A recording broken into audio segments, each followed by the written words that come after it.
पंडित जी, मैंने तो आपसे पहले ही बता दिया है कि मेरी बेटी का रिश्ता ऐसे घर से कभी मत लाना जहाँ सास और नंद हो। बहन जी, आपको ऐसा घर कहाँ मिलेगा अपनी बिटिया के लिए? मैं बोल रहा हूँ आपसे, लड़का बहुत अच्छा है, संस्कारी है, एक ही बेटा है, एक बहन है, ब्याह कर दूसरे घर में चली जाएगी और बचे कौन? माता पिता अकेले। अब बिटिया ऐसे घर में सुखी नहीं रहेगी तो और भला कहाँ रहेगी? और बेटा सरकारी नौकरी में है, 50,000 रुपये महीने कमाता है। देखने दिखाने में तो इतना खूबसूरत है लड़का, ये आपकी लड़की को पीछे छोड़ देगा। इसलिए बहन जी मेरी मानिए, बहुत अच्छा घर है, बहुत अच्छा रिश्ता है, ऐसे रिश्ते को मत ठुकराइए। देखिए ऐसा रिश्ता बार बार नहीं मिलता है बहन जी। पंडित जी, लगता है लड़के वालों ने आपको दान दक्षिणा ज्यादा दिया है इस घर में आने के लिए। पंडित जी, मैं आपसे साफ साफ बता देती हूँ, यदि ऐसा कोई घर होगा जिस घर में सिर्फ और सिर्फ लड़का अकेले रहता होगा, अकेले की गृहस्थी होगी, उसी घर का रिश्ता लेकर आना आप मेरी बेटी के लिए। मेरी बेटी सास नंदों के पचड़े में नहीं पड़ेगी। भगवान, ऐसा क्यों बोलती हो तुम? तुम्हारे भी दो बेटे हैं, कहीं ऐसा ना हो कि कल को तुम्हारे बेटों के लिए भी कोई ऐसा ही रिश्ता आएगा तो तुम क्या करोगी? तुम तो चुप ही करो जी, ना ही तुमसे कुछ बनता है ना ही कुछ कर सकते हो, इसलिए अपना मुंह बंद ही रखो तो ही बेहतर है। हाँ, सब कुछ तो तुम ही कर रही हो इस घर का, तो मुझे बोलने की जरूरत ही नहीं है। अब बच्चे मेरे थोड़ी ना हैं, बच्चे तो तुम्हारे ही है ना।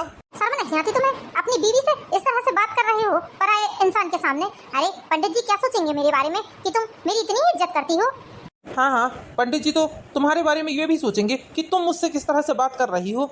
मैंने तो तुम्हें सिर्फ समझाया है ना कि ऐसे जैसे घर में तुम अपनी बेटी को देना चाहती हो ना, यदि दूसरी बेटियां भी ऐसे ही घर में आना चाहेंगी ना तो तुम नहीं रहोगी इस घर में। फिर तुम्हारे बेटे तो लगता है फिर जीवन भर कुमारे ही रह जाएंगे। अरे इसलिए समझदारी से काम लो, बिटिया सयानी हो गई है, 25 साल की उम्र हो गई है उसकी, और कब तक बिठाल कर रखोगी ऐसे?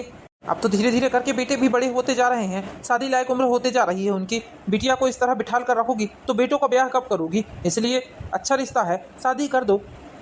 हाँ बहन जी, भाई साहब सही बोल रहे हैं, आप बात मान लीजिए। ऐसे घर का रिश्ता किस्मत वालों को ही मिलता है। बिटिया बहुत खुश रहेगी ऐसे घर में। साल भर बाद उनकी बेटी की शादी हो जाएगी, बचेंगे माता पिता अकेले लड़के के। राज करेगी राज आपकी बेटी, मेरी बात में कभी फर्क नहीं पड़ सकता, लिख के रख लीजिए आप। पंडित जी, मेरी जुबान से जो निकल गया वो पत्थर की लकीर है, समझ लो। मैंने बोल दिया सो बोल दिया कि मेरी बेटी ऐसे घर में ब्याह कभी नहीं करेगी जिस घर में सास नंद हो। या फिर आप एक काम करिए, जिस घर का आप रिश्ता लेकर आए हैं उस घर के लड़के से बोल दीजिए कि वो अपनी गृहस्थी अलग बसा ले। अरे पंडित जी, मेरे दिमाग में एक आइडिया आया है, यदि आप बोले तो मैं आपको सुनाऊं? हाँ, बोलिए बहन जी। पंडित जी, हमारे पास भगवान की दया से बहुत धन दौलत है, हमारे पास किसी चीज की कोई कमी नहीं है। आप कहो तो हम लड़के को अलग गृहस्थी बसा कर दे सकते हैं। उसके लिए मकान, उसके लिए गृहस्थी का हर एक सामान, गाड़ी, सब कुछ देंगे हम उसको गृहस्थी का। उसको अपने माँ बाप से एक गिलास तक नहीं लेनी पड़ेगी। आप बात करिए लड़के से, यदि ऐसा हो सकता है तो ठीक रहेगा। ये तुम गलत कर रही हो सुजाता। देखो सुजाता, तुम्हारे भी दो बेटे हैं। पापा क्या गलत कर रही हैं मम्मी? आपको तो मेरी कुछ पड़ी नहीं है। मम्मी मेरे बारे में अच्छा सोच रही हैं तो भी आपको परेशानी है। आप तो अपना मुंह बंद ही रखिए, उसी में भलाई है, वरना मेरे मुंह से कुछ ऐसा वैसा निकल जाएगा कि फिर बोलते फिरोगे कि मेरी पत्नी ने ऐसा बोल दिया मुझे। तुम जानो और तुम्हारा काम जाने, मुझे ना कुछ बोलना है और ना ही कुछ सुनना है। हाँ, जाओ जाओ, यहाँ तुम्हारी कोई जरूरत भी नहीं है जो आ गए यहाँ अपना ज्ञान देने के लिए। पंडित जी, आप मेरी पति की बातों को ज्यादा ध्यान मत दीजिए। पंडित जी, आप कहें तो मैं उस लड़के से मिल सकती हूँ क्या? मुझे उस लड़के का फोन नंबर दे दीजिए, उसका एड्रेस दे दीजिए, मैं खुद मिलने जाती हूँ उस लड़के से। आपकी जो दान दक्षिणा है वो आपको मिल जाएगी, और यदि उस घर में हमारी बिटिया का रिश्ता होता है तो मैं आपकी दान दक्षिणा से ज्यादा और पैसे दूंगी आपको। आप मुझसे निराश नहीं होंगे पंडित जी। मम्मी, कोई भी लड़का इस तरह बिन बात के अपने माँ बाप से अलग नहीं होगा। मम्मी, आप कहें तो मैं आपको कुछ बोलूं? हाँ, बोल बेटा, क्या बात है? मम्मी, पंडित जी वहाँ जाकर हमारी बहुत बड़ाई करेंगे लड़के की माँ से, और हमारी बहुत तारीफ करेंगे, और मुझे भी ऐसा बताएंगे कि वो लड़की बहुत सर्वगुण संपन्न है, बहुत पढ़ी लिखी है। ऐसा बोलकर पंडित जी मेरी वहाँ तारीफ करेंगे। पंडित जी, मेरी तारीफ करने का आपको एक्स्ट्रा चार्ज मिल जाएगा। और हाँ, आप ये भी बोलना कि दान दहेज तो भरपूर देंगे लड़की वाले, गाड़ी से लेकर सब कुछ देंगे। और वैसे भी आप मेरी फोटो बताएंगे तो कोई भी इंसान मेरी फोटो देखकर ना नहीं बोल सकता। मैं हूँ ही इतनी खूबसूरत, भगवान ने मुझे बहुत फुर्सत में बनाया है। अब ये बात तो आपको पता ही है। आप उनसे ये मत बोलिएगा कि लड़का अलग रहेगा। मैं शुरू में शादी होकर जाऊंगी तो मैं अच्छे से रहूंगी, उसके बाद मैं खुद मैनेज कर लूंगी कि मुझे क्या करना है वहाँ, कैसे सास और नंद के पचड़ों से दूर रहना है। मुझे ये सब आइडिया आते हैं, इसलिए मम्मी आप इन सब बातों को टेंशन मत लो। बस हफ्ते 15 दिन की बात है, हफ्ता और 15 दिन ही मुश्किल से मुझे अपनी सास नंद के साथ रहना पड़ेगा। उसके बाद तो ऐसी चालें चलूंगी कि खुद ब खुद उन लोगों को मुझे घर से निकालना पड़ेगा या घर से बाहर होना पड़ेगा। अरे बेटा, ये सब करना उचित नहीं है, लेकिन बेटा ये सब मेरे लिए थोड़ा मुश्किल है। रुकिए पंडित जी, हमारी बेटी को जो चाहिए रहता है वो उसे पाकर ही रहती है। पंडित जी, आप तो नहीं लगता मुझे कि ये काम आपके लिए थोड़ा मुश्किल है। अरे नहीं नहीं बिटिया, ये काम बिल्कुल भी मुश्किल नहीं है। देखना, ये काम तो मैं पक्का करके ही रहूंगा, चाहे कुछ भी हो जाए। हाँ तो ठीक है, जाइए पंडित जी और जल्दी से काम पर भिड़ जाइए, क्योंकि खुशखबरी हमें जल्द से जल्द चाहिए। ठीक है बहन जी, आज सबसे पहले मैं उन्हीं जजमान के यहाँ जाता हूँ और आप लोगों का काम निपटा कर ही आता हूँ आज। अब तो ये रिश्ता होने से कोई नहीं रोक सकता, स्वयं भगवान भी नहीं रोक सकते। धन्यवाद पंडित जी, धन्यवाद। और वैसे भी आपको दान दक्षिणा में कोई कमी नहीं होगी, बस आप तो काम करते रहिए। और हाँ, यदि कुंडली उंडली का किसी प्रकार से कोई विषय बने तो आप संभाल लीजिएगा। अरे हाँ हाँ बहन जी, कुंडलियों को कैसे मिलाना है ये सब मेरे ऊपर छोड़ दीजिए। आप तो बस बेटी की शादी की तैयारी शुरू करिए। बस अगले महीने ही तारीख निकाल देता हूँ मैं। उन लोगों के बोलने के पहले ही मैं बता देता हूँ आपको कि ये रिश्ता तय है और अगले महीने आपकी बिटिया की शादी है। खुश रहिए, भगवान आपको खूब धन संपत्ति दे। बिटिया, अब रिश्ता तो हो ही जाएगा, ये तो हमें पक्का पता है, क्योंकि पंडित जी अब जी जान से लग जाएंगे उस रिश्ते के लिए। लेकिन बिटिया, यदि उस घर में सास नंद अलग नहीं हुई या तुम उन्हें अलग नहीं कर पाई तो फिर कैसा करोगी? अरे मम्मी, आप क्यों टेंशन लेते हो? मेरे दिमाग में सारे आइडिया चलते हैं। आपको पता है ना, मैं जो ठान लेती हूँ वो करके ही रहती हूँ। मम्मी, मेरे जाने के 15 दिन बाद आपको ये खबर मिल जाएगी कि या तो हम लोग अलग रहने लगे हैं या तो वो लोग अलग रहने लगे हैं। हाँ, आ रही हूँ। ये सारे के सारे नौकर भी कहाँ चले जाते हैं पता नहीं। जब भी कोई आता जाता है मुझे ही गेट खोलना पड़ता है। आइए पंडित जी, स्वागत है आपका। बहन जी, सौरभ बेटा कहाँ गया है? पंडित जी, अब आपको तो पता ही है कि बेटा हमारा सरकारी नौकरी में है, इसलिए रोज अपने ऑफिस जाता है। हाँ बहन जी, पता है मुझे तो। बहन जी, एक बहुत अच्छे घर का रिश्ता आया है हमारे सौरभ बेटा के लिए। कहाँ का रिश्ता लेकर आए हैं पंडित जी आप? और हाँ, कैसी है लड़की देखने दिखाने में, क्या करती है? अरे बहन जी, रिश्ता तो यहीं लोकल का है। बहन जी, लड़की तो एक नंबर है, देखने दिखाने में एकदम लक्ष्मी का रूप है और अपने साथ भी इतनी लक्ष्मी लेकर आएगी कि अब आप अपने घर में नहीं रख सकेंगी। सुशील संस्कारी लड़की है, आपको तो एकदम अपने माँ से बढ़कर मानेगी लड़की। और पढ़ी लिखी तो इतनी है कि अब आपको क्या बताऊं, ऐसा ना हो कि कुछ दिनों बाद उसकी भी नौकरी लग जाए। बहन जी, उस लड़की का रिश्ता मेरे पास आया था एक लड़के के रिश्ते के लिए। बहुत से रिश्ते जा रहे हैं उस लड़की के पास, लेकिन वो लड़की बोल रही है और उसके माता पिता बोल रहे हैं कि ऐसे घर में जाना है उसे जहाँ पर सिर्फ माता पिता हों और एक बेटी हो। बस ऐसे घर में जाना चाहती है, छोटे से परिवार में, और लड़का सरकारी नौकरी वाला होना चाहिए। इसलिए मुझे फट से आप लोगों का ध्यान आया। जैसा रिश्ता वो लोग ढूंढ रहे हैं वैसा ही रिश्ता है ये। यदि हो सके तो हम ये रिश्ता करवा देते हैं, पुण्य का काम है ये। देखिए पंडित जी, हमें लड़की के पैसे कौड़ी से कोई मतलब नहीं है। हम तो बस इतना चाहते हैं कि लड़की परिवार चलाने वाली होनी चाहिए, सास ससुर को लेकर चलने वाली होनी चाहिए। खानदानी बेटियां अच्छी होती हैं। एक ही बेटा है हमारा और एक ही बहू आएगी। यदि लड़की ने हमें नहीं पूछा या हमारे रिश्तेदारों का आव भगत मान भगत नहीं करा तो फिर क्या मतलब ऐसी शादी से? आजकल की पढ़ी लिखी लड़कियां तो ये बोलती हैं कि उन्हें सास ससुर नहीं होना, सिर्फ उन्हें पति से मतलब रहता है। बस यदि ऐसी बात होगी तो हम ये रिश्ता नहीं करेंगे। अरे नहीं बहन जी, आप तो ये बात अपने दिमाग से निकाल ही दो। लड़की तो इतनी सुशील, इतनी संस्कारी है कि मरते दम तक आपकी सेवा करेगी।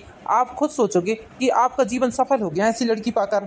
ठीक है पंडित जी, यदि आप बोलते हैं तो हम कल जाकर लड़की को देख लेते हैं। कल वैसे भी संडे है और संडे की तो हमारे बेटे की छुट्टी रहती है। हाँ ठीक है बहन जी, मैं लड़की वालों को खबर दे देता हूँ कि कल आप लोग आ रहे हैं मिलने। बहन जी, उस बिटिया की कुंडली में अगले महीने का ही योग है शादी का। और हाँ, अगले महीने यदि शादी नहीं हुई उसकी तो फिर सीधे 4 साल बाद शादी का योग है। इसलिए शादी जल्द ही निकालेंगे तो बेहतर होगा। देखिए, हमारे सौरभ बेटा के लिए ऐसा रिश्ता नहीं मिल सकता, इसलिए हम सोच रहे हैं कि जल्द से जल्द ही रिश्ता हो जाए तो अच्छी बात है। वरना उस लड़की के लिए तो इतने रिश्ते आ रहे हैं, रिश्तों की कोई कमी ही नहीं है। वैसे भी आजकल अच्छी लड़कियां मिल कहाँ रही हैं। हाँ, ठीक है ना पंडित जी, सौरभ को आ जाने दीजिए। सौरभ आ जाएगा, फिर बात करते हैं हम सौरभ से। ठीक है बहन जी, तो मैं चलता हूँ। आप मुझे फोन करके बता दीजिएगा कि आप कितने समय जा रहे हैं लड़की वालों के यहाँ। हाँ जी, ठीक है पंडित जी। एकदम थकी जैसा लगने लगता है ऑफिस के काम में भी। थक गया क्या बेटा? हाँ माँ, आज बहुत थकान हो रही है। बेटा, तेरे लिए बहुत अच्छी घर की लड़की का रिश्ता आया है। सुशील और संस्कारी लड़की है। पंडित जी तेरे लिए रिश्ता लेकर आए थे बेटा। यदि तू कहे तो कल हम लड़की को देखने चलते हैं। यही लोकल की है लड़की। माँ, आपने पंडित जी से क्या बोला? बेटा, मैंने पंडित जी से बोल दिया है कि हम कल जाकर देख लेते हैं लड़की को और उसके परिवार को। ठीक है माँ, यदि आपने बोल दिया है तो फिर उसके आगे पीछे मैं कुछ बोल ही नहीं सकता। आपकी बात मेरे लिए सबसे ऊपर होती है। अगले ही दिन सौरभ की माँ और सौरभ की बहन तीनों चले जाते हैं लड़की देखने। सौरभ के पिताजी पैरालिसिस वाले थे, इसलिए वो चल फिर नहीं सकते थे। उनकी देखरेख के लिए एक नर्स लगाई गई थी, जिसके कारण सौरभ के पिताजी चल फिर नहीं सकते थे। इसलिए तीनों ही लड़की देखने गए और लड़की सौरभ को और उसकी माँ बहन को सबको पसंद आ गई। अगले ही महीने सौरभ की शादी की डेट भी निकल गई। 1 महीने के बाद सौरभ की शादी हो गई और बहू घर आ गई। अरे ये क्या, बहू अभी तक रसोई में नहीं आई है? आज तो उसकी पहली रसोई है, कम से कम उठकर खीर तो बना देती। सारे मेहमान जाने लगे हैं, नींद नहीं खुली होगी बेचारी की, थकान हो गई होगी शादी के मारे। एक काम करती हूँ, मैं जल्दी से खीर बना देती हूँ, थोड़ा सा हाथ लगा देगी बस वो। ये क्या, सुबह के 10 बज गए हैं और किसी ने मुझे 1 कप चाय के लिए तक नहीं पूछा है। यहाँ कैसे नौकर हैं इस घर के जो 1 कप चाय के लिए तक नहीं पूछ रहे हैं मुझे? दीदी ये क्या, अभी तक चाय नहीं बनी है, किसी ने मुझे चाय नाश्ते के लिए तक नहीं पूछा है। भाभी इस घर का नियम है, सारे परिवार वाले बैठकर एक साथ डाइनिंग टेबल पर चाय नाश्ता करते हैं। बहू आज तुम्हारी पहली रसोई थी बेटा, हमने तुम्हें रात को ही बता दिया था कि सुबह जल्दी उठकर खीर बना लेना, क्योंकि सारे मेहमान जा रहे हैं। बहू के हाथ का कुछ मीठा खाना चाहते थे। अरे मम्मी जी, शादी की इतनी ज्यादा थकान हो गई थी कि मेरे पैर हाथों में बहुत तकलीफ हो रही थी, इसलिए सुबह नींद नहीं खुली मेरी। चले गए क्या सारे मेहमान? हाँ हाँ बेटा चले गए। वैसे तुम चिंता मत करो, मैंने सारे मेहमानों को खीर बनाकर खिला दी है और बोल दिया है कि बहू ने ही बनाई है ये खीर। हाँ हाँ ठीक किया आपने। जाओ बेटा, डाइनिंग टेबल पर चाय नाश्ता रखा है, जाकर अपना चाय नाश्ता कर लो तुम। सारे लोगों ने चाय नाश्ता कर लिया है। ठीक है मम्मी जी। हे भगवान, यहाँ तो आज से ही मेरी नजरों में ये दोनों गड़ने लगी हैं। कैसे कैसे इनको 8-10 दिन झेलूंगी, मुझे 1-2 दिन में ही कुछ न कुछ तमाशा करना ही पड़ेगा। लेकिन क्या करूँ ऐसा मैं? अरे बहू हम तुम्हें कुछ बताना चाहते थे बेटा, शायद तुम्हें ये बात पता नहीं है। क्या बात मम्मी जी, क्या बात बताना चाहती हैं आप मुझे और क्या मुझे पता नहीं है? बेटा हमारी मीनू बेटी का रिश्ता 1 साल पहले ही तय हो गया था और अभी अगले महीने ही मीनू की भी शादी हो जाएगी। अरे दीदी की शादी हो रही है, ये बात तो मुझे पता ही नहीं थी। हाँ बेटा, उसकी शादी तो 1 साल पहले ही तय हो गई थी, लेकिन उसका बहुत मन था कि पहले इस घर में उसकी भाभी आ जाए, उसके बाद ही वो शादी करेगी। इसलिए बेटा अब लड़के वाले बोल रहे हैं कि 1 साल से रिश्ता पक्का हुआ है, अब तो हम शादी करेंगे। इसलिए बेटा 1 महीने बाद शादी है मीनू की। अरे मम्मी जी, मुझे तो दीदी के साथ रहने का मौका ही नहीं मिला। अरे बेटा यहाँ से ज्यादा दूर थोड़ी ना है इसका ससुराल, एक घंटे की रास्ता है, मात्र 1 घंटे में आना जाना कर लेगी, तो तुम्हारे साथ रहने का मौका भी मिलेगा उसे। तुम चिंता मत करो, बस यही बात बताने आई थी मैं तुम्हें। जाओ अब जाकर चाय नाश्ता कर लो। जी मम्मी जी ठीक है। मेरे बिना मेहनत किए मेरे रास्ते का एक रोड़ा हट गया, अब बचा दूसरा रोड़ा, उसे तो मुझे ही हटाना पड़ेगा। बेटा कम से कम रात भर तो रुकना था, रात भर भी नहीं रुके तुम लोग। मम्मी अगली बार आऊंगी तो जरूर 2-4 दिनों के लिए रुकूंगी अब मैं। जीजा जी हमारी दीदी को छोड़ने का मन नहीं है लगता है आपका। अरे नहीं नहीं भाभी, ऐसी बात नहीं है, मैं तो बोल रहा हूँ नीलू को कि रुक जाए यहीं। 1 महीने हो गए हैं शादी को, लेकिन नीलू 1 दिन के लिए बस आती है और शाम को चली जाती है। 1 रात रुकने भी नहीं मिला है जवाई बाबू से। अब मैं बता देती हूँ कि 2-4-8 दिनों के लिए रुकूंगी मैं, अगली बार लाऊंगी तो। हाँ हाँ मम्मी जी जरूर। ठीक है मम्मी जी, अब हम चलते हैं। हाँ हाँ बेटा ठीक है, खुश रहो। बस अब बहुत हुआ, अभी तक तो मैं शांत थी इसलिए कि नंद की शादी है, घर में शादी का माहौल है, इसलिए शांत रहूं। अब मैं शांत नहीं रहूंगी, अब इस बुढ़िया को इस घर से निकाल कर ही रहूंगी, चाहे कुछ भी हो जाए। बहुत झेल लिया मैंने इस बुढ़िया को, आज तो मैं इनसे बात करके ही रहूंगी। चलो चलकर इन्हें खाना दे देती हूँ, भूखे हैं बेचारे। ये देखिए मैंने आपके लिए खाना लेकर आ गई हूँ। गीता मीनू चली गई क्या? हाँ हाँ जी मीनू चली गई, बड़ा सोना लगता है हमारी बिटिया जाती है तो। गीता मैं तो इसी जगह पर पड़ा रहता हूँ, तो मुझे सोने और भरे हुए घर का पता ही नहीं चलता। चलिए उठकर बैठिए, मैं आपको खाना खिला देती हूँ। पापा आपके लिए आज एक मैंने दूसरी व्हीलचेयर ऑर्डर की है, आज शाम तक व्हीलचेयर आ जाएगी आपके लिए। अरे बेटा क्यों की होगी तूने व्हीलचेयर ऑर्डर? मुझसे तो चलाते ही नहीं बनती है, मेरे तो दोनों पैर ही ऐसे हो गए हैं कि अब। पापा आपको व्हीलचेयर चलाने की जरूरत नहीं है, व्हीलचेयर में बैठाकर माँ ही आपको इधर से उधर कर देंगी, तो कम से कम इसी बहाने आपका थोड़ा मन भी ठीक रहेगा, घर में सभी तरफ घूमते रहोगे आप। हाँ बेटा ये तूने अच्छा किया, पढ़े लिखे होकर गवारा जैसी बात क्यों कर रहे हो सौरभ? तुम्हें पता है कि पापा जी बीमार इंसान हैं और उन्हें इस तरह घर में घुमाओगे तुम व्हीलचेयर में लेकर? अंजलि ये क्या बोल रही हो तुम? और वैसे भी पापा जी के कारण सारे घर में कितनी स्मेल चलती है, इनकी दवाई गोलियों की, इनकी बाथरूम की कितनी स्मेल चलती है। ये कैसी बात कर रही हो अंजलि, पागल तो नहीं हो गई हो तुम? बस सौरभ बस, बहुत हुआ मुझसे, 2 महीने से बहुत बर्दाश्त कर लिया मैंने, अब नहीं कर पाऊंगी। इतनी गंदी स्मेल चलती है कि अब क्या बताऊं, घर में रहने की इच्छा नहीं होती है। सौरभ या तो अब तुम मम्मी पापा जी को इस घर से बाहर करोगे या मुझे लेकर कहीं अलग रहने के लिए चलोगे। मैं और अपने माता पिता से अलग रहने के लिए चलूं? कभी नहीं, मैं अपने मम्मी पापा से अलग कभी नहीं रहूंगा, कभी भी नहीं रहूंगा। ठीक है, यदि तुम अपने माँ बाप को नहीं छोड़ सकते हो तो मुझे छोड़ दो, मैं कल ही जाकर तलाक के कागजात साइन कर देती हूँ। और वैसे भी त्रस्त हो चुकी मैं आप लोगों से, दिन भर बस ये करो वो करो, इतने बजे क्यों उठती हो, ये क्यों कर रही हो, वो क्यों कर रही हो। अरे इस घर में वैसे भी चैन की सांस नहीं ले पा रही हूँ, ये घर है या कैदी खाना है? अंजलि चिल्लाओ मत सौरभ, मैं जो बोल रही हूँ उसे ध्यान से सुनो। मैं अब इस घर में एक मिनट भी इन लोगों के साथ नहीं रहूंगी। या तो तुम अपने माँ बाप को इस घर से निकालो या मुझे लेकर कहीं और शिफ्ट हो जाओ। ये तुम्हारा सपना सपना ही रहेगा, मैं अपने माँ बाप से कभी अलग नहीं होऊंगा। ठीक है, तो मैं जा रही हूँ अपने माँ बाप के घर। और हाँ, कल तुम्हें तलाक के कागजात मिल जाएंगे, साइन कर देना उसमें। हे भगवान, ये मैंने इस लड़की से शादी करके अपना जीवन नरक बना लिया क्या? अपने पैर में कुल्हाड़ी मार ली मैंने। जब शुरू में शादी होकर आई थी तो कितना अच्छा व्यवहार था इसका। उसके बाद धीरे धीरे करके माँ इसने अपना रंग बताना शुरू कर दिया। मैं आपको कभी बताता नहीं था क्योंकि गुड़िया की शादी पास में आ गई थी। माँ, ये लड़की हमेशा आप लोगों की शिकायत बताती थी मुझसे कि आप उससे इतना काम कराते हो, ऐसा बोलते हो, वैसा बोलते हो, आप उसे परेशान करके रखते हो, और ना जाने कई कुछ बताती थी। लेकिन मैंने कभी आपको आज तक नहीं बोला इस बारे में क्योंकि मैं जानता हूँ कि आप लोग ऐसे हो ही नहीं। फिर भी कभी ऐसा लगता था मुझे तो मैं सोचता था कि नीलू की शादी हो जाए, उसके बाद मैं बैठकर आपसे बात करूंगा। लेकिन इसने तो अपना रंग बता दिया, तो ये सब बात करने का कोई मतलब ही नहीं है। माँ, पापा, मैं इसे तलाक देकर ही रहूंगा। मैं इस लड़की के साथ नहीं रह सकता। नहीं बेटा, ऐसा मत कर बेटा।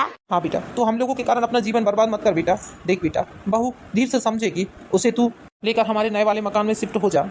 अरे नहीं मम्मी, नहीं पापा, मैं इस तरह आप लोगों के बलिदान को व्यर्थ नहीं होने दूंगा। जाती है तो जाए, मुझे कोई फर्क नहीं पड़ता। और हाँ, मैं तो तलाक नहीं दे रहा हूँ, तलाक की बात उसी ने की है। यदि वो तलाक चाहती है तो बेशक दे दूंगा मैं, लेकिन मैं अपनी तरफ से केस नहीं करूंगा पहले। नहीं बेटा, ऐसा मत कर, लोग क्या कहेंगे? 2 महीने हुए हैं शादी को। माँ, मुझे अपने माता पिता की परवाह है, ना कि लोगों की। आप चिंता मत करिए, वो जाती है मायके तो चली जाए। अंजलि, एक बार फिर अच्छे से सोच लो कि तुम जो कर रही हो क्या वो ठीक है? बेटा मत जाओ बेटा, इस तरह घर छोड़कर मत जाओ। या तो इस घर में तुम्हारे माँ बाप रहेंगे या मैं रहूंगी। बहू मत जाओ बेटा घर छोड़कर, मेरी बात मान लो। बेटा रोक ले इसे। जाने तो माँ, ऐसी नक्सड़ी लड़की के साथ मुझे रहना भी नहीं है और अपना जीवन बर्बाद करना भी नहीं है। मम्मी, मुझे नहीं लगता कि सौरभ अपने माँ बाप को इस तरह छोड़ देगा। उसने तो साफ साफ बोल दिया है कि देती है तलाक तो दे दे, मुझे कोई फर्क नहीं पड़ता। हमारे सारे अरमान मिट्टी में मिल गए। अरे कौन गवार है जो इतनी जोर जोर के रो रहा है? मेरी नींद डिस्टर्ब कर दिया। ये कौन है मम्मी? किसकी आवाज है? ये अंदर से कौन चिल्ला रहा है? ये लड़की कौन है मम्मी? और इस तरह हमारे घर में आकर हमें ही धोस झाड़ रही है। मैं बताता हूँ अंजलि तुम्हें, ये तुम्हारी भाभी है। भाभी? कौन भाभी? अंजलि, मैं और सुभी दोनों एक दूसरे से कॉलेज टाइम से प्यार करते थे। इसके माँ बाप नहीं मान रहे थे, इसलिए हम दोनों ने भागकर अभी 4 दिन पहले ही शादी कर ली है। भागकर शादी कर ली है? और मम्मी, आपने मुझे बताया भी नहीं। इतना बड़ा कांड हो गया इस घर में। अरे बेटा, बताने का मौका मिला हूँ तब ना। जीना हराम कर दिया इस लड़की ने जिस दिन से इस घर में आई है। मुझे तो मानो इस घर की नौकरानी बनाकर रख लिया है। अच्छा, इसकी इतनी मजाल, इतनी हिम्मत इसकी कि मेरी माँ से इस तरह से बर्ताव करेगी ये? अरे बेटा कुछ मत बोल, चुप रहे, शांत रहे। ये पुलिस के द्वारा यहाँ आई है, पुलिस को लेकर आई थी यहाँ। पुलिस वालों को बोल दिया है कि यदि मेरे ससुराल वाले किसी भी प्रकार से मुझे परेशान करेंगे तो इन्हें उठाकर जेल में डाल देना। तुझे क्या लगता है, क्या अनुज ने जब इसे उठाकर लाया होगा तो मैंने क्या इसे ऐसे ही एक्सेप्ट कर लिया होगा? नहीं बेटा, मैंने बहुत तमाशे किए, इसे अपने घर से रखने से साफ साफ इनकार कर दिया। तो ये गई और पुलिस में कंप्लेंट कर दी बेटा मेरे खिलाफ। ये सब क्या चल रहा है भैया? आप ऐसे ही किसी को भी उठाकर लाकर इस घर की बहू बना देंगे? कोई भी एरा गरा नच्छू खैरा आकर हमारे घर में राज करेगा क्या? अंजलि, जुबान संभाल कर बात करो, ये तुम्हारी भाभी है, कोई एरा गैरा रत्तू खैरा नहीं है। ये तेरी बड़ी भाभी है। वाह भैया, आप इस कल की लड़की से अपने खून के रिश्ते खराब कर रहे हो। वाह भैया, मैंने सोचा नहीं था कि आप ऐसा करोगे। तेरी हिम्मत कैसे हुई लड़की इस घर में आने की? निकाल, अभी तेरे बाल पकड़कर खींचकर तुझे इस घर से निकालती हूँ मैं। ठहर जा। ना जाने कहाँ की गंदी नाली का कीड़ा है जो उठाकर लाकर इस राजमहल में बिठा दिया है इन्होंने। तेरी हिम्मत कैसे हुई जो तू मुझे गंदी नाली का कीड़ा बोल रही है? तू होती कौन है मुझे ऐसा बोलने वाली? एक बात कान खोल कर सुन लेना, यदि दोबारा इस घर में तूने कदम रख दिया ना तो तेरे पैर तोड़ दूंगी मैं। अरे अनुज भैया, अपनी बीवी के हाथ खड़े खड़े मुझे मार खिलवा रहे हो, क्या कर रहे हो ये? पकड़ो अपनी बीवी को, कोई बीच में नहीं आएगा वरना उसका भी ऐसा ही असर होगा। तू क्या सोच रही है? तूने अपने ससुराल में जो कर्मकांड करके आए हैं क्या वो पता नहीं है? पहले ही जीजाजी का फोन आ गया था अनुज के पास, उन्होंने सारी बात बता दी अनुज को। और अब तू क्या उनसे तलाक लेगी? वो खुद तुझसे तलाक ले रही हैं और वो खुद कोर्ट जा रहे हैं आज। तेरी इन्हीं हरकतों के कारण वो तुझे तलाक देने पर मजबूर हो गए हैं। अब तू ना इस घर की रहेगी ना उस घर की रहेगी। अरे मुझे छोड़ दो, मेरी गर्दन दर्द कर रही है, मेरी कमर टूट रही है। हाय राम, मैं तो मर गई, मेरी कमर टूट गई। तुम्हारी हिम्मत कैसे हुई मेरी बेटी को मारने की? अनुज, अपनी माँ का बोरिया बिस्तर बांधो और इन्हें ले जाकर वृद्धाश्रम में छोड़ के आओ। मैं इनके साथ भी नहीं रह सकती हूँ। यदि तुम्हें मेरे साथ रहना है तो मुझसे प्यार करते हो तो तुम्हें ये सब करना ही पड़ेगा। तुम्हारी माँ की तानाशाही बिल्कुल नहीं सुन सकती मैं, एक शब्द भी नहीं सुनूंगी इनका। बस दिन भर किच किच किच किच लगी रहती हैं, इसलिए तुम इन्हें लेकर जाओ और वृद्धाश्रम में छोड़ दो। रही पापा जी की बात तो पापा जी को मैं रख लूंगी। अरे नहीं नहीं बेटा, मैं कहाँ कुछ बोल रही हूँ, मैं तो शांति हूँ। बेटा तू जैसा बोलेगी वैसा करूंगी मैं। हाँ तो फिर बात ऐसी है मम्मी जी कि अपनी इस नालायक बेटी से बोल दो कि जाकर अपने सास ससुर से माफी मांगे और वो अपनी गृहस्थी को अच्छे से संभाले। यदि आपको इस घर में अच्छे से रहना है तो आपको अपनी इस नालायक बेटी को सुधारना ही पड़ेगा। ये सारे संस्कार आपके ही दिए हुए हैं उसे, मुझे पता है। हाँ हाँ बेटा, जाएगी जाएगी, अपने ससुराल वापस जाएगी ये, और ससुराल वालों से ही माफी मांगकर वही रहेगी, अपनी सास के साथ रहेगी ये। चल बेटा, मैं तुझे ससुराल छोड़कर आती हूँ तेरे बेटी, तेरा यहाँ कुछ नहीं है अब, तू अपने ससुराल में ही खुश रहे, अपने सास ससुर की सेवा कर। लेकिन मम्मी, भाभी ने बताया कि ये मुझे तलाक दे रहे हैं, इनका फोन आया था। मम्मी, मैंने तो ये सब उन्हें सीख लगाने के लिए किया था, ताकि उन्हें सबक मिल सके, मैं उनसे तलाक थोड़ी ना ले रही थी। अरे बेटा तू चल, तो देर ना हो जाए कहीं, चल अपनी गलती की माफी मांग लेना। चल, मैं भी माफी मांग लूंगी। आई एम सॉरी पापा जी, आपके कहने पर मुझे ये सब करना पड़ा। सुभी, वैसे एक्टिंग तो तुमने बहुत अच्छी की है, मजा ही आ गया तुम्हारी एक्टिंग देखकर। अरे बेटा, तुमने कुछ गलत नहीं किया है, तुमने जो भी किया है बिल्कुल सही किया है। इतनी अच्छे परिवार को इस तरह तोड़ रही थी हमारी बेटी, और ये सब संस्कार तुम्हारी सास ने ही उसे दिए हैं। वो तो अच्छा हुआ कि जवाई बाबू ने हमें सारी बातें पहले ही बता दी थी, इसलिए मैंने तुम्हें सारी बात बता दी। हाँ पापा जी, वो तो अच्छा हुआ कि आपने मुझे सारी बात बता दी थी। ये सब मम्मी जी की सिखाए पढ़ाई का ही नतीजा है। मम्मी जी ही नहीं चाहती हैं कि दीदी अपने परिवार के साथ में रहें। हाँ बेटा, तुम्हारी सास ने शुरू से बस एक ही चाह रखी है कि लड़की के लिए ऐसा घर का रिश्ता चाहिए कि ना ही सास हो, ना ही ससुर हो, और ना ही ननद हो। सारी चाल के तहत ये शादी की थी उन्होंने। वो तो लेकिन अब न घर की रही न घाट की रही, इसलिए उसे एक किनारा पकड़ना ही पड़ेगा अब। मुझे ये सब करते हुए बिल्कुल भी अच्छा नहीं लगा, लेकिन क्या करूं, किसी के घर गृहस्थी बचानी थी, इसलिए मुझे ये सब करना ही पड़ा। और मम्मी जी की अकड़ को भी तो ठीक करना था। जिस तरह से मम्मी जी आपसे बात करती थी पापा जी, वो मुझे बिल्कुल अच्छा नहीं लगता था। इन 4 दिनों में मैंने उनकी सारी हरकतें देख ली हैं। तुमने जो भी किया सुभी, बिल्कुल ठीक किया है तुमने। माँ को ऐसे ही लाइन पर लाया जा सकता है। हाँ हाँ बेटा, जो काम आज तक हम लोग नहीं कर पाए, वो काम तुमने 4 दिनों में कर दिया। पापा, अंजलि यहाँ आने के लिए निकल गई है। तुम्हें कैसे पता बेटा? माँ, मेरे ससुर जी का फोन आया था अभी। मम्मी जी, मुझे माफ कर दीजिए मम्मी जी, मैंने आपके साथ जो बदतमीजी की है सुबह, उसके लिए मैं बहुत शर्मिंदा हूँ, बहुत शर्मिंदा हूँ मम्मी जी, मुझे माफ कर दीजिए। आइंदा से मैं ऐसी गलती कभी नहीं करूँगी। हाँ हाँ समधन जी, अपनी बहू को बेटी समझकर माफ कर दीजिए। ऐसा मत करिए समधन जी, मेरी बेटी को तलाक मत दिलाइए अपने बेटे से। सौरभ प्लीज माफ कर दो, मैं आपके बिना नहीं रह सकती, मुझसे बहुत बड़ी भूल हो गई। पापा जी मुझे माफ कर दीजिए, मैं ऐसी गलती कभी नहीं करूँगी, मुझे माफ कर दो सौरभ, आज के बाद मैं ऐसा कभी नहीं बोलूँगी, बहुत बड़ी गलती हो गई मुझसे। हाँ हाँ बेटा, आज के बाद ये ऐसी गलती कभी नहीं करेगी, इसे अपना लो बेटा, अपना लो। ठीक है मम्मी जी, यदि आप बोल रही हैं तो ठीक है, मैं इसे अपनाने के लिए तैयार हूँ। लेकिन हाँ, जीवन में कभी ये मेरे माँ बाप को अलग करने या अलग रहने की बात ना करे, क्योंकि मेरे माँ बाप का अकेला मैं ही सहारा हूँ, और इसे सारी बातें माननी पड़ेगी। इस घर को भी अच्छे से संभालना पड़ेगा। जो बहुओं की जिम्मेदारी होती है वो सारी जिम्मेदारी इसे उठानी पड़ेगी। वैसे घर में इतने नौकर हैं, लेकिन फिर भी जो खास काम है वो तो इसे करना ही पड़ेगा। हाँ हाँ सौरभ जी, आप जो बोलोगे, जैसा बोलोगे, मैं वो सब करूँगी, बस आप मुझे माफ कर दीजिए, मुझे अपना लीजिए। ठीक है, मैंने तुम्हें माफ़ किया। हाँ हाँ बेटा, हमने भी तुम्हें माफ किया। तो दोस्तों, कैसी लगी आपको ये कहानी? कहानी पसंद आई हो तो वीडियो को लाइक कीजिए, चैनल को सब्सक्राइब कीजिए। मिलते हैं नेक्स्ट वीडियो में दोस्तों, जब तक के लिए बाय बाय।